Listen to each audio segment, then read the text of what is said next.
Back in the days when our railroad was running, the roundhouse here functioned a lot like your garage at home. You know, you have tools there to help maintain your vehicle and your lawnmower and things like that. Well, we had tools to maintain the engines here, usually involving lubrication and some minor work. But these tools, because they're designed to work on a steam engine, are really big and really heavy. And someone had a really bright idea. Instead of lugging these really big and really heavy tools back and forth from a toolbox every time, how about we find the post nearest to where the tool is going to get used, stick a nail in it, and hang the tool there. Well, it worked out really well, but if you're vertically gifted like me, please watch your head, because you might find a nail and or a tool that have been there since 1956. When we walk in there, folks, we're going to walk in along the right-hand side of number 12.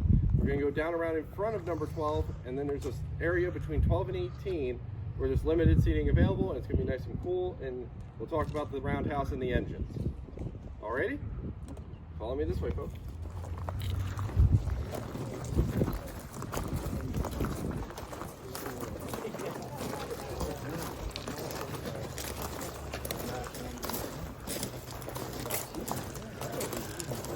Yeah.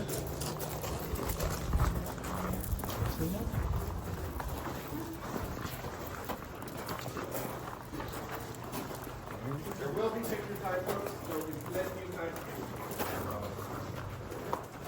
to go down around the front of the 12. Watch out for the real people sitting on. Why? Well, the nice people sit on, but they're easy to trip over. Just end up in this open area. There's plenty of room for everybody.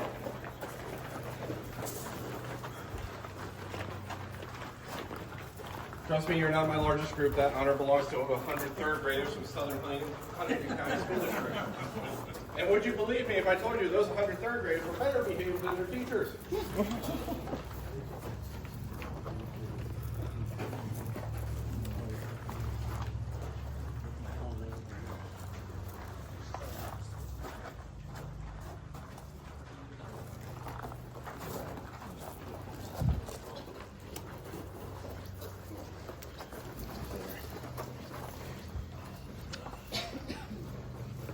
Alrighty.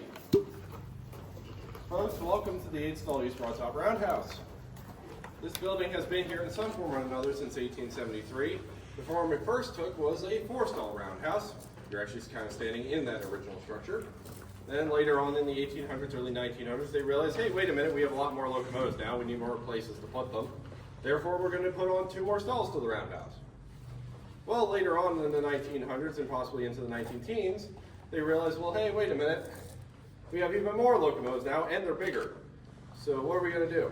Well, we're going to add on 2 more stalls to the roundhouse and bust out the back wall and expand it a little bit. That's exactly what they did. That means, folks, you're standing between the reasons for that expansion, starting with what's behind me in number 12. Number 12 here was weighing in at 55 tons. It is a 1911 product of the Baldwin Locomotive Works in Philadelphia. She was revolutionary for our railroad. Why? Well, she was the first 282 Mikado here on the property. Now that 2 at the end of 282 was kind of important. Up until this point, we had some 260s, some 460s, some 280s. And the 0 at the end of those wheel arrangements meant the firebox, which is the heat generating component of the boiler, had to fit between the driving wheels. Folks, you've seen the rails. That's not a whole lot of space for a firebox, now is it? The 2 at the end of 282 meant there was this wonderful thing called a trailing truck. And that meant the firebox could sit on top of something known as the trailing truck, be wider as well as deeper, which meant you could get more coal in it, which meant more fire, which meant more heat, which meant more steam, which meant more power. 12 here was good to haul 15 empty steel hoppers 20 miles south that way to Robertsdale in the mines. That's actually how they measured these engines. They didn't measure them in terms of horsepower, but in what they could haul. Our railroad really liked the 12. They liked it so much that a year later in 1912, they went back to Baldwin and said, hey, we like the 12. We would like to pay for another one, but could you make it a little bigger this time? Baldwin said, absolutely. So they built number 14 in 1912. You'll notice there's no 13. The road's not superstitious, but it's a little stitious. Number 14 got here and weighed in at 76 tons. and could haul 18 empty steel hoppers up to the mines in Robertsdale. And you'll actually see 14 later on in our tour, so keep an eye out for it. Now, in 1914, things were going well. Railroad was making money. So they went back to Baldwin. Said, hey, we really like the 14. Could we get another one, please? We don't need it bigger this time. We just want another one. Baldwin said, absolutely. So, in 1914, we got number 15. And folks, this was where I have to give you a little bit of disappointment, though I think you'll understand why. Number 15 is the one engine you will not see on our tour today. Why? Well, she's currently in stalls number 6 and 7, which are part of the stalls 4 through 8 domain of our wonderful mechanical department. Meaning she's currently in an active work site. Why is she in an active work site? Well, she's being actively restored to operation. That's why you won't get to see her here today. Then on June 16th of 1916, at a cost of $16,000, hopefully you noticed the pattern by now, folks, that's when 16 got here. Weighing in at 86 tons. Why? Well, our railroad wanted another steam locomotive and wanted it to be bigger. Weighing in at 86 tons, she could haul 22 empty steel hoppers up to the mines in Robertsdale, and she set the template for the final 2 steam locomotives that we got in 1918 and 1920 respectively, those being the 17 and the 18. That's right, number 18, there's our youngest steam locomotive. She's only 106. And that means our operating steam locomotive is 110. And that's why we tell you you're going to get to see 5 of the 6 engines here on the tour, because you already saw 1, and in here you'll get to see 3, and later on you'll get to see another. Now folks, how many of you love the steam engines? Feel free to raise your hand, you're in good company. I love the steam engines too. But it means I haven't really mentioned that bus-looking thing over there. Folks, that bus-looking thing over there is actually one of a kind. If there was ever a piece of the collection the Smithsonian would try to steal, it would be that bus-looking thing.